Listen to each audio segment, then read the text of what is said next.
Thank you very much. Welcome to the NL East off-season grades.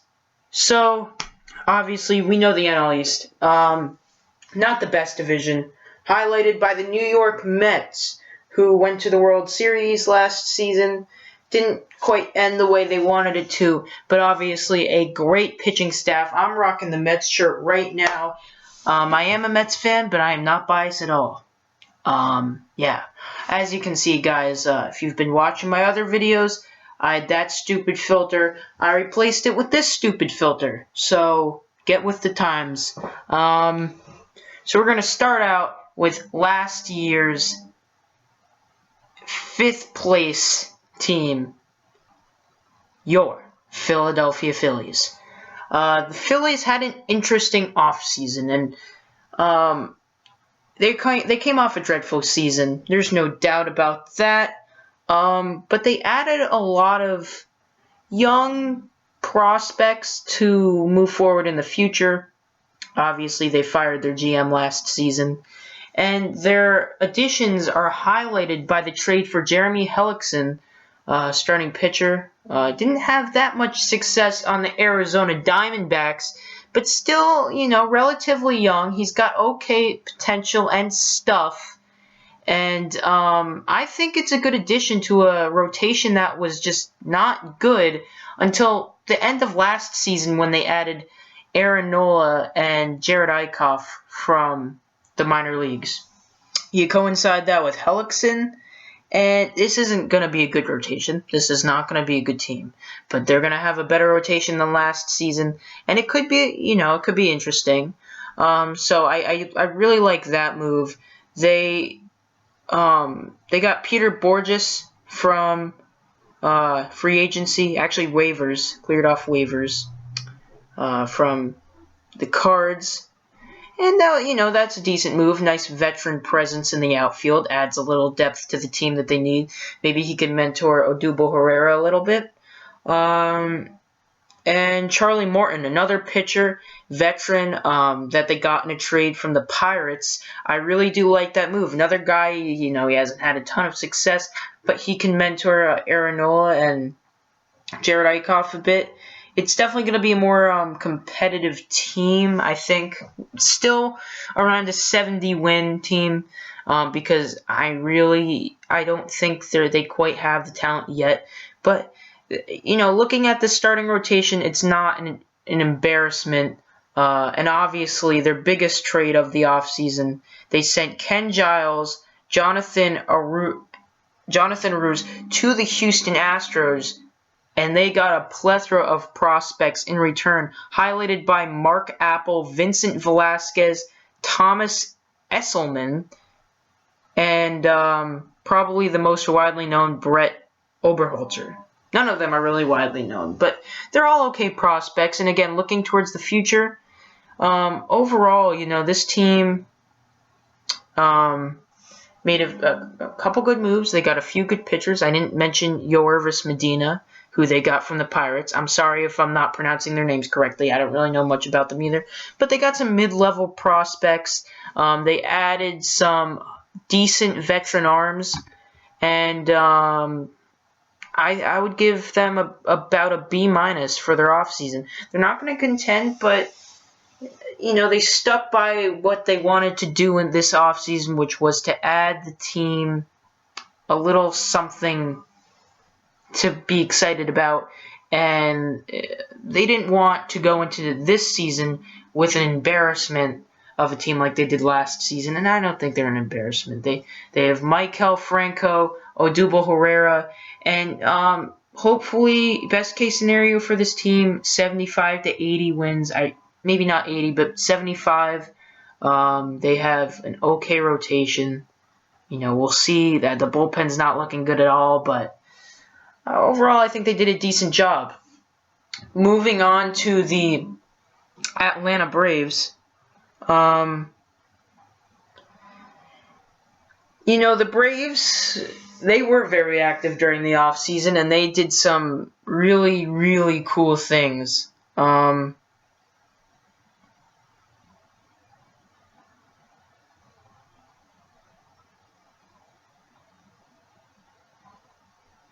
moving on to the Braves. The Braves did some really interesting things during the offseason. They were well more active than the Philadelphia Phillies were. And, again, they added a lot of veterans, but they made some huge trades. And they re-signed A.J. Pierzynski, which I thought was very important. He was one of the most stable hitters in their lineup, besides Freddie Freeman. And, of course, early in the offseason, in one of the first big moves, right after the World Series ended, they traded Andrelton Simmons to the LA Angels for Eric Aybar, Sean Newcomb, and Chris Ellis, which I thought was a very good move because I'm not a huge Andrelton Simmons guy. I know he's insane defensively, but his offense has never really, meshed together. And Sean Newcomb is a good lefty prospect, and moving forward, this is a good move for them. They traded away Cameron Maybin. Again, they're clearing house. This is something that has been done a lot in recent years with rebuilding teams in all leagues across sports. And they're doing it. So they've traded a lot of guys, but they've gotten a lot of good prospects back in return. Free agency-wise, they re-signed Jim Johnson. They signed Bud Norris, coming off a disappointing year with the Orioles. Hopefully, he'll do better with them. And, of course, in December, they traded away star pitcher Shelby Miller, the famous 5-13 guy with an ERA of just above 3. He was, I wouldn't say fantastic, but he was very good last season. And this is kind of a risky move. I like Shelby Miller a lot. He's young. But at the same time, they got back quite a lot. They got back Ender Inciarte, already a rising star in the outfield. I wouldn't say he's a star yet, but he's getting there. He's a very good hitter. And he was ranked 3rd in defensive runs saved last season behind Bryce Harper and someone else. They also got Dansby Swanson. He was the #1 pick of the draft last season, shortstop. So they obviously traded Andrelton Simmons, but they got Dansby Swanson. So in a year or two, when he comes up, he could be very good. And they got Aaron Blair in that trade. They also signed Emilio Bonifacio. Not very good anymore, but, veteran presence doesn't hurt. And they took 2 pitchers from the Mets bullpen last season in Carlos Torres and Alex Torres. And they also signed Kelly Johnson. So overall, this team made a few big trades, which is going to really help them in the future when they open up their new ballpark. And they signed some veterans which can fill the holes for right now. Kelly Johnson can fill in at second base, and maybe Emilio Bonifacio can as well. They got Jeff Francoeur. Obviously, he used to be a Braves fan favorite, and it's nice to see him go back there. He's a great guy, and he's not the best player, but this is a pretty good fit for him. So I really do like what they did. They're not going to be competitive. I think they'll be a little worse than the Phillies. They might just top out at around 65 wins this season. You can watch my standings and predictions. The link is in the description below. Overall, I'd give them probably a B+. Again, these grades, not based on how well the team will do this year, but how well their off seasons coincide with what they're trying to do. And obviously, for a rebuilding team, in my opinion, this was a great off season. Moving on, we have the 2015 third place finishers, Miami Marlins. Marlins didn't have a huge off season, and their team is built around, hypothetically, some huge stars in Jose Fernandez and Giancarlo Stanton. The question is, can they stay healthy? And another question mark is, will Christian Yelich hit for power? Because for a good amount of time last season, he had to carry the team when Giancarlo Stanton was out. I mean, he hit well. He's a 300 hitter, but he needs to hit for power. The Marlins moved the walls in their stadium, so hopefully that will help. Marlins Park is enormous. If you guys have ever been there, it's absolutely insane. Unlike any other ballpark in the major leagues, it rivals Safeco Field for the toughest place to hit a home run in the MLB. But I digress. Their offseason acquisitions include Edwin Jackson, Jeff Mathis, Chris Johnson, Craig Breslow. Yeah. Not huge in free agency. But one move that they did make, they signed Wei Chen to a 5-year, $80 million contract. Personally, I think that's overpaying a bit. But then again, everyone gets overpaid these days. And it's not very surprising that they gave him that much money. They needed a starter because beyond Jose Fernandez, everyone in that rotation is a question mark. Everyone. But you know what? Really, I don't think they had a great offseason. I don't. I think they could have done a little more to improve the pitching rotation without spending so much money. They should have gone a little more creative than just overspending for one pitcher. In Wei Chen, he was decent last season, and obviously he pitched for the Orioles in a very hitter-friendly ballpark, and now he won't be, even though they moved the fences in, so he might put up good numbers. Hopefully he will for what they're paying him. But I expect the Marlins to be around a 500 ball club, because I think there's so much talent there with Giancarlo Stanton, Christian Yelich, and Jose Fernandez. When you have a core like that, I think they're guaranteed to be a decent ball club. A lot of people said that last year. They weren't. They just were devastated with injuries. But hopefully they can get Jose Fernandez to stay healthy for most of the season. And Giancarlo Stanton is an absolute monster. Moving the fences in with him, he didn't even need that. He could hit 50 home runs if he stays healthy and bat 300. I would not be surprised. Christian Yelich is really good.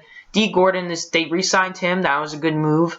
I'd give their off-season a C+, because they didn't really do much to improve. But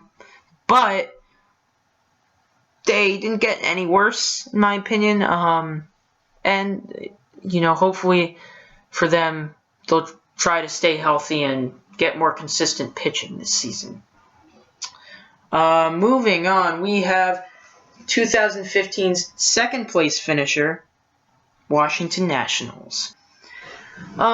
Nationals, very interesting situation here. They're all interesting in the NL East. Obviously, they were the strong consensus to go to the World Series last season, and that did not pan out.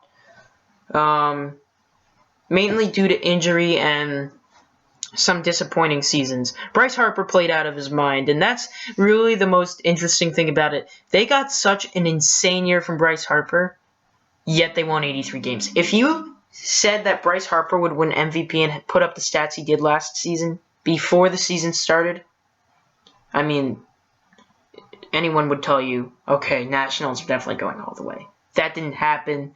Bryce Harper's his attitude kind of bothers me. Jonathan Papelbon still being on this team, why? I just don't understand. When you choke the MVP, even though he may be a douchebag, but if you choke him, why is that guy still on the team? Anyways, off-season acquisitions. They brought in some okay veterans. Oliver Perez. As a Mets fan, that was the best part of their offseason. I'm just joking. Yusmeiro Petit, Sean Kelly, they did some things to their bullpen. They did not have a good bullpen last season. They added Stephen Drew. I like that. He's kind of a semi-replacement for Ian Desmond. Stephen Drew doesn't hit for a high average. He's decent defensively. He's an okay player. So I think that was a decent depth move there. But obviously the big signing for them was Daniel Murphy. He played out of his mind in the postseason, but there really wasn't a market for him, I guess. He only got 3 years for $37.5 million. Not sure how I feel about that because he's really not good defensively. And his offense is good. But I've always felt that he's overrated because his defense is bad. His defense is really bad. They also added Bronson Arroyo. Yep. Yeah. And my favorite part about their offseason was probably their trade for Ben Revere. I think that's really going to help them. He's going to supply them with a ton of speed. He plays a good center field. Doesn't have any power, but it doesn't really matter. He's a good player. I do like him. And they traded Yunel Escobar for Trevor Gott and Michael Brady. I didn't quite understand why they did that. Maybe they want to play Stephen Drew over at third, or I don't know. But I really liked Yunel Escobar because when he's healthy, he was really good for the Nationals. And since they're in such a win-now mode, I didn't really see the reason to trade him. They did anyways. I think the Nationals will be better this season. I've said that about every team in the NL East but the Braves because they traded all of their veterans. I only expect the Nationals to be better because I would assume they're going to be healthier. I don't really think they got that much better in the offseason. Daniel Murphy doesn't really do it for me when you're going to trade away Yunel Escobar. It kind of balances itself out. Maybe they got a bit better in Ben Revere.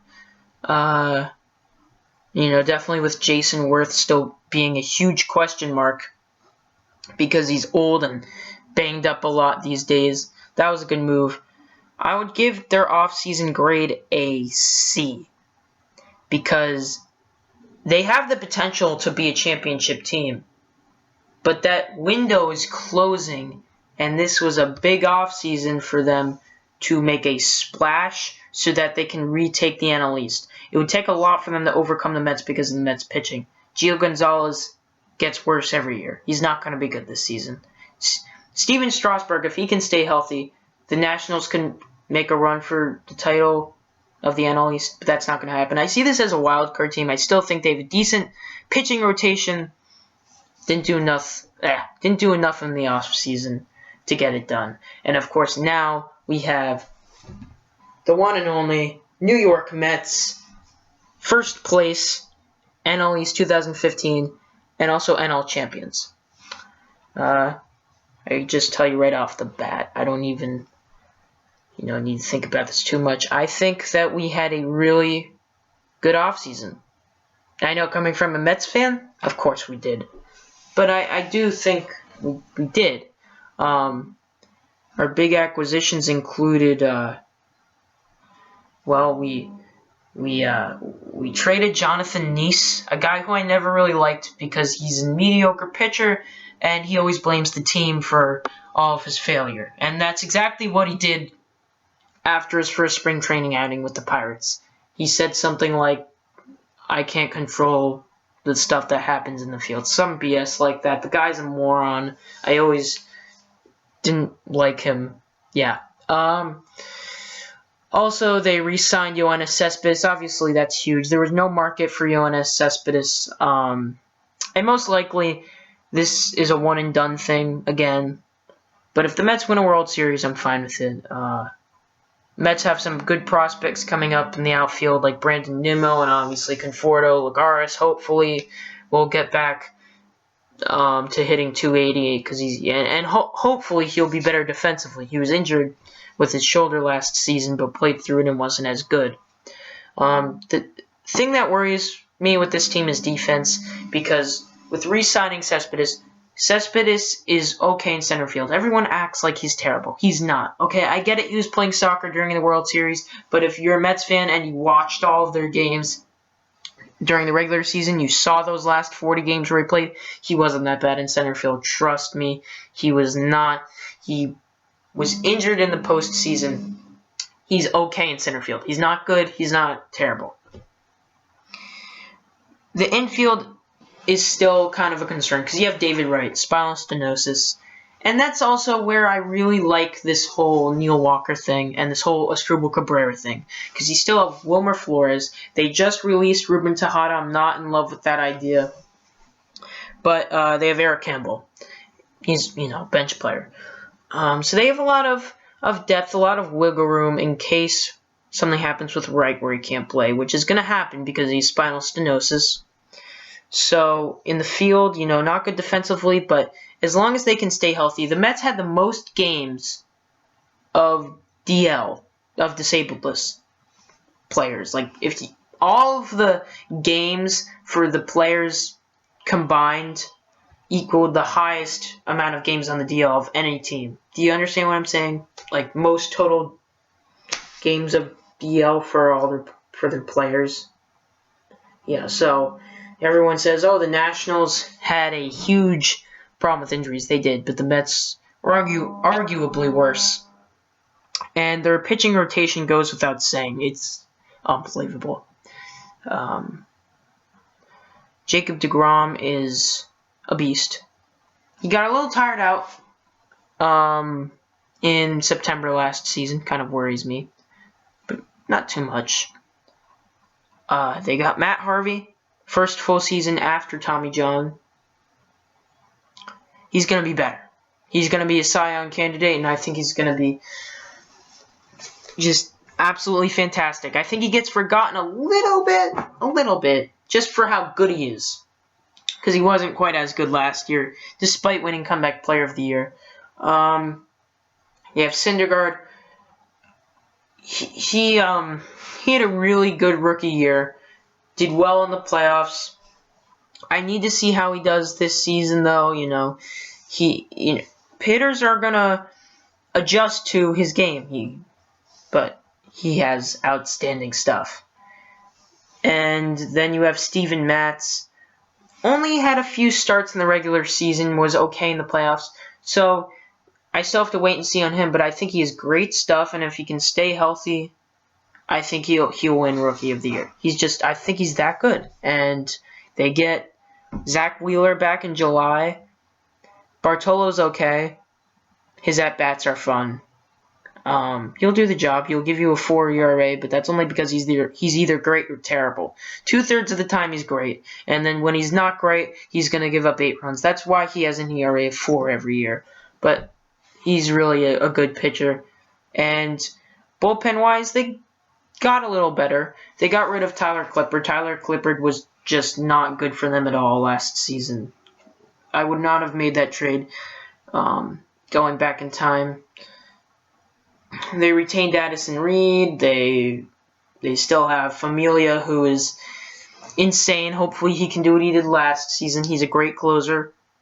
And they added Antonio Bastardo, which I really liked. They also get Jerry Blevins for a full year. And it's not a great bullpen, but it's good enough. And overall, I think this team is prepared to win a championship. Everyone's saying Cubs. I'm saying Mets. I'm a Mets fan. I get it. The hate is going to come. But I do think they're the best team in baseball. And if you watch the NLCS last year, they're built to beat the Cubs.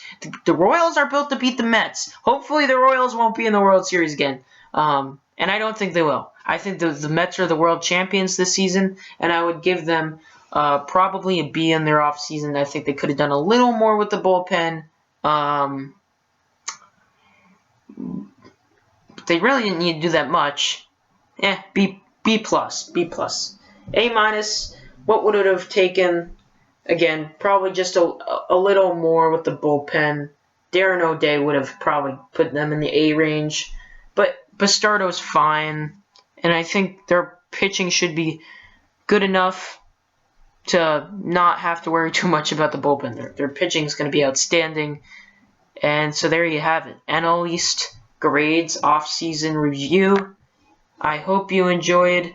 Please like and subscribe. This is a very new channel. I'm trying very hard here at Around the League Recap to get out the best videos possible. This is just my opinion. So, if you hate it, fine. Give it a thumbs down. If you like it, give it a thumbs up. Big news coming in the next video. So, stay tuned and subscribe to Around the League Recap. Thank you. Peace. I am out.